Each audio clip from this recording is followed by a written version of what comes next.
Talking about Indian bowling, not too many wickets in the first session. Talking specifically about Mohammad Siraj, he's been that support bowler for Bumrah that you expect him to be?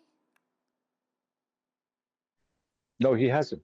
And neither has Akashdeep been the support bowler. Nitish Rana bowled well at Perth. Then he just went off the boil at Adelaide. And then he was left out of the team. Akashdeep came in, rescued you at the Gabba with his batting, but it's his bowling for which he's been picked in the team. His figures look good because he gets the ball to be a little bit outside the off stump, and the batters leave it. So the figures look good, but in Test cricket you're not looking at economy rate. In Test cricket you're looking at strike rate, and the strike rate is not good, and that's why Jasprit Bumrah is ploughing a lone furrow.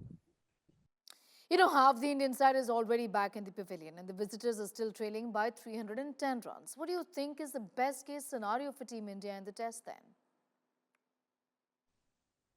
The best case scenario is for India to draw the game, and for that to happen, the pair that is there and the remaining batters need to take the game deep on into the third game.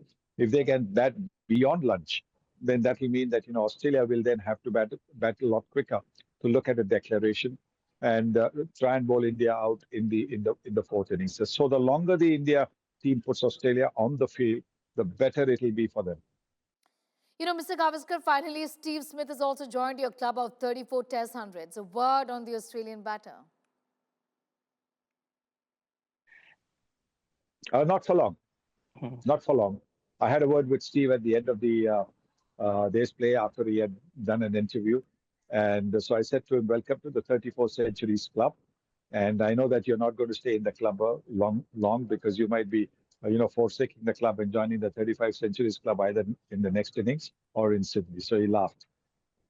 You know, talking about the man in form for India, Sani Paji, just tell us a little about KL Rahul, who's looked the most assured batter for the visitors in the series so far.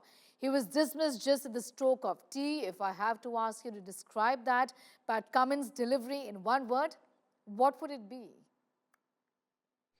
Yes, because look at the angle with which it was delivered. Look at how it pitched and look at how it cut away from the bat. It was an unplayable delivery. You ask me for one word, I'll say unplayable.